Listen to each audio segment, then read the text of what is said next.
If somebody were to ask me an underrated living legend in the East Coast, or rather in hip hop in general, my mind would automatically say Ka. Ka has been making stellar albums in his catalog ever since the 90s. His style is always taking existing narratives from religion, mythos, literature, and tying that into his life in the ghetto streets of Brownsville, as well as his life philosophies in general. Whether it be the aspect of samurai on his 2016 album Honor Killed the Samurai, or one of my favorites, chess on the Knight's Gambit, or Greek mythology on his collaboration album with Animoss under the Hermit and Recluse name Orpheus versus the Sirens, which I have this on vinyl. Descendants of Cain is Ka's seventh studio album and is yet another album where Ka is taking existing narratives, stories, literature, and tying it all into his own reality. And this time is from the book of Genesis. So right off the bat, there's a lot of narrative and there's a lot of stories that Ka weaves and bends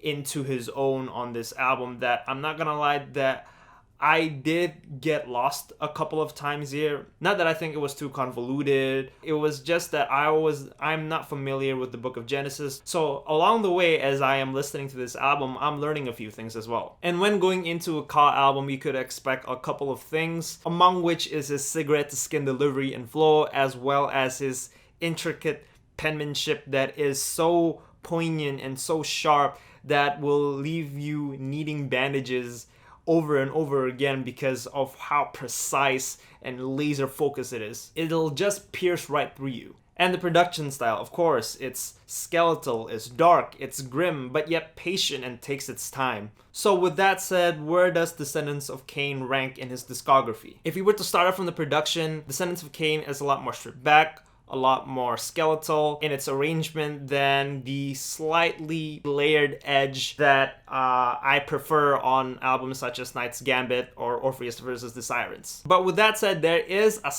just a slight polish edge. If I were to draw a comparison, it's Honor Killed the Samurai, but with a slight polish finish to it. There's a lot of examples of this, whether it be the dirty bass line juxtaposing the pristine synths on the track onto the dust, the tingling guitar notes, the heavy drums, and the sort of whimsical vocal harmonies on My Brother's Keeper, or the crystal-like cascading pianos with this sort of grim atmosphere on the track Sins of Father. And I have to mention, a good chunk of this album is produced by Ka. But with that said, it's not to say that he didn't invite previous collaborators. I mean, he still have Animoss produced tracks as well as Rock Marciano produced tracks. But I have to say, on Prey as well as the track The Eye of a Needle, it's a form of production by Ka that I'm not used to, and it definitely slapped me in the face when I first heard it, and it shows how visceral Ka can really take his production style. Regarding the narrative of this album, there is sort of two main sources. One is the narrative of Marcellus and Justice, the Christian Weaver, and how their conversation of life relate to Ka's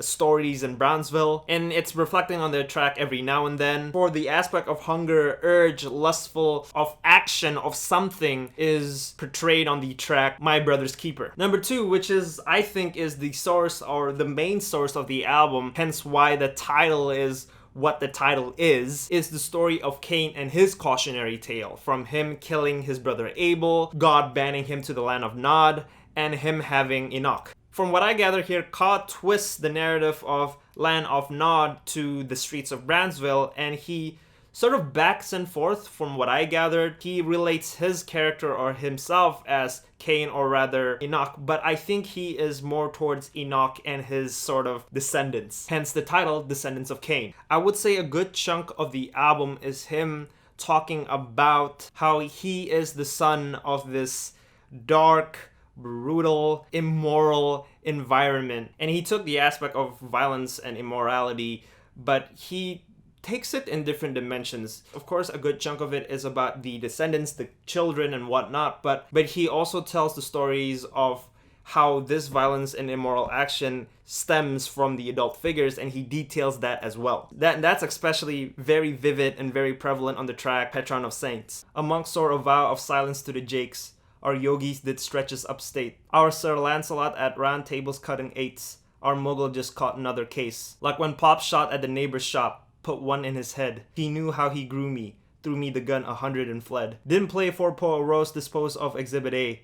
I was raised to an age a few years in a day. Ka's penmanship is as on point as ever, giving you clever wordplay, vivid storytelling, and sophistication as well in his lyricism. He can also tells you very vivid cautionary tales, and the track Pray is an example of that. It's like a calling, a wailing of help from the land of Nod itself, detailing crooked cops, extreme gun violence, and what I interpreted as unfairness of life for the young individuals in this neighborhood because of them having to hustle just to get by. He does all of this with this very off-kilter and weird instrumental that have barely any sort of rhythmic element in it. The tambourine drums is submerged in this dark, thick, foggy haze, while the sort of weird screeches of what I could tell is like a string instrument being tortured.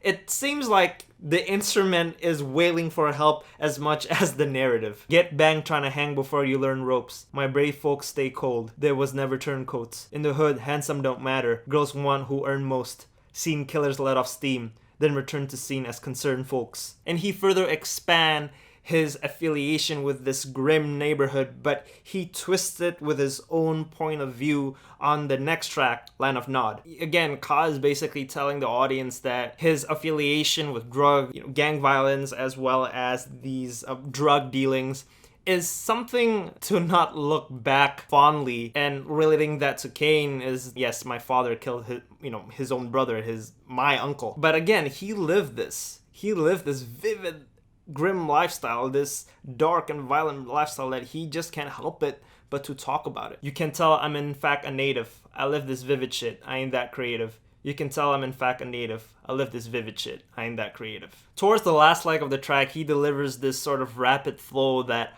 I'm not used to hearing from Ka. It's very welcome, and it shows how dynamic Ka can really get. I think what's interesting in the Land of Nod, it was at this turning point that he switches his message from just giving you an insight to having an opinion, and how he is more mature now. Because on the previous track, Onto the Dust and My Brother's Keepers, he's just detailing, he's just giving you insight on the grim neighborhood and the people around him, especially his own family. I especially love the passage on Onto the Dust where he says, "Y'all played the dozens, my favorite cousins spent their youth in prisons. Their names known, came home, now the house got two religions. Peace be with you, walaikum salam.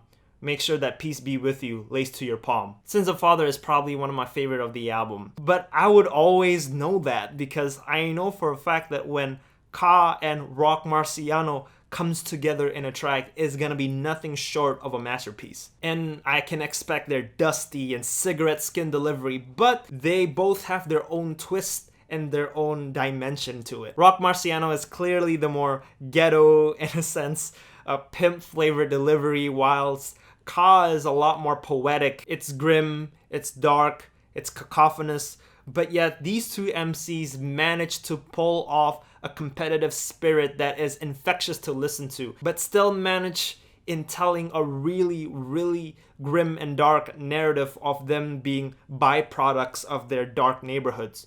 Brownsville and Long Island. Brownsville being Ka, Long Island being Rock Marciano. And I'm gonna quote my favorite lines because there's just too many to count in this track, but so just bear with me. They say rest in peace, the only peaceful gathering, another track and field leading with the javelin.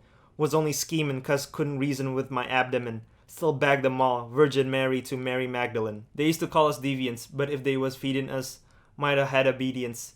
You know my stock was only good as my ingredients. The system only lean on us, never showed us lenience. Reign in hell or serve in heaven, take from the world or earn your blessings. I heard verbatim from an angel's message, my left shoulder there was Satan finessing. We overcame greater odds to be winners, harsh winters. No looking back, we break the mirror's gray spirits. We gave the devil a grace period. The weak is baptized in Lake Superior. Another favorite of mine is Solitude of Enoch. He elevates the aspect of being descendants of violent figures, in this case, the adults, or in the narrative case, Cain, and he twisted from a personal experience and twisted to sort of a cautionary tale to the neighborhood itself generally. It's hard to say every sentence is pain. Brothers killing brothers, descendants of Cain. Props if getting knocked, and no mention in names. Had to steal all that time I spent in the flame. Kept to never monochrome, my gift technicolor.